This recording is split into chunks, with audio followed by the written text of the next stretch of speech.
Hello বন্ধুরা, সবাইকে good morning. আজকের ঘুম থেকে ওঠার পরই দেখি আজকের ওয়েদারটা অনেক সুন্দর। তো তাড়াতাড়ি ব্যালকনিতে গেলাম, দেখি অনেক সুন্দর একটা ওয়েদার। এই ওয়েদারে যদি খিচুড়ি হয়ে যাক, তাই তাড়াতাড়ি রান্নাঘরে শেষ খিচুড়ি বসাই দিলাম। তো এই জন্য পেঁয়াজ কাটা, আদা রসুন সব মিক্সড করে তাড়াতাড়ি রান্না বসাই দিছি। রুমে ওই রকমের মানুষ ছিল না, তো সাথে একটু আলু কুচি নিলাম, তারপরে দেশি পোলার চাল, দেশি মুগের ডাল, মসুর ডাল মিক্সড করে নিয়ে নিলাম। তো আমাদের গ্যাস একটু বরাবরই প্রবলেম করে, তো এটা নতুন কিছু না। সাথে একটু ওয়েদারটা দেখালাম জানালা দিয়ে আপনাদের, সুন্দর একটা ওয়েদার, মানে বৃষ্টি হবে হবে ওই রকমের। তো এই তো ভালোই ছিল কালকের ওয়েদারটা।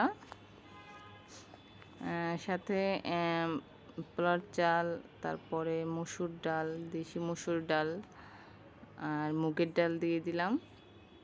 ভালো করে মিক্সড করতে হবে যাতে মশলাটা চালের সাথে অ্যাডজাস্ট হয় সুন্দর করে। যত মশলা দিয়ে চালটা কষাবেন ততই ভালো লাগবে। সাথে আলু দিয়ে দিলাম, অল্প পরিমাণে আলু দিয়ে দিলাম। তো এখন একটু ভালো করে মিক্সড করব। সব কিছুই যত মশলার সাথে আপনি কষাবেন ততই ফ্লেভার বের হবে। তো আজকের ওইরকম প্ল্যান ছিল না, হঠাৎ করে প্ল্যানিং হলো খিচুড়ি রান্না করব। সাথে কিছু মানে অল্প পরিমাণে হলুদের গুঁড়া দিয়ে দিলাম, বেশি দিলে আবার একটু গন্ধ হতে পারে, তাই জন্য পরিমাণ মতন হলুদের গুঁড়া দিয়ে দিলাম। তো একটু মিক্স করে নিলাম হলুদে, মানে একটু যাতে হলুদের গন্ধটা একটু কম আসে, এই জন্য একটু ভালো মতন কষাতে হবে চালটা ভালোভাবে কষালে গন্ধটা একটু কম আসবে। একটু বেশি পরিমাণেই রান্না করলাম, আমি আজকের অফিসেও নিয়ে যাব, কলিগদের একটু খাওয়াবো এই জন্য। তো এখন পরিমাণ মতন পানি দিতে হবে, গরম পানি দিতে হবে। আমি পানিটা ওই রকমের ভালো করে দিতে পারি না পরিমাণ মতো, তবুও দিলাম, জানি না কেমন হবে। আমার রুমমেট সুপ্তি অনেক সুন্দর খিচুড়ি রান্না করে, কিন্তু ওর মতন আমার হবে না, আমি শিওর। কারণ ওর খিচুড়ি অনেক সত্যি অনেক মজার। আমি ওকে প্রায় বলি খিচুড়ি রান্না করতে ভালো লাগে। তো এখন একটু দেখিনি কেমন হয়েছিল। এই তো মানে কালারটাও মোটামুটি, আমি বলবো না অতটা ভালো হয়েছে, আমি জানি না, খাইনি এখন পর্যন্ত, খাবো পরে। তো মোটামুটি কালারটা দেখি ভালোই লাগছে। তো মানে একটু আবহাওয়া, মানে যখন একটু ঠান্ডা ওয়েদার থাকে ওই টাইমে খিচুড়ি রান্না করলে মনে হয় বেস্ট হয়। সাথে আবার ডিম ভাজিও নিয়ে নিলাম, ডিম ভাজি ছাড়া তো চলেই না সাথে।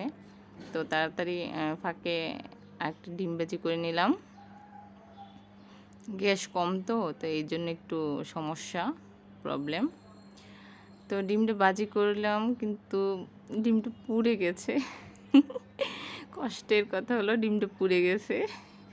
এই রকমের ডিম ভাজি করলে তো ভবিষ্যতে অন্ধকার, তাই না?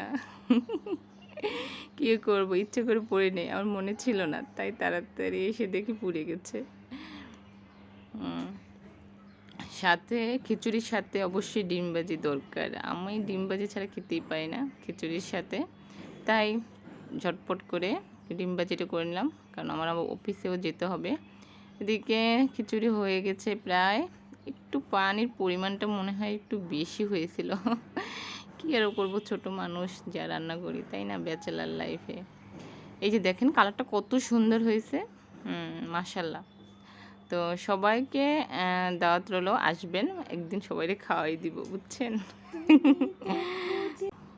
সুন্দর একটা কালার হয়েছে, ইয়ামি কালার।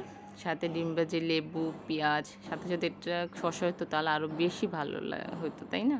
কিন্তু নিচে নেমে যা আমার শসা আনা কোনো পসিবলই না, তাই না?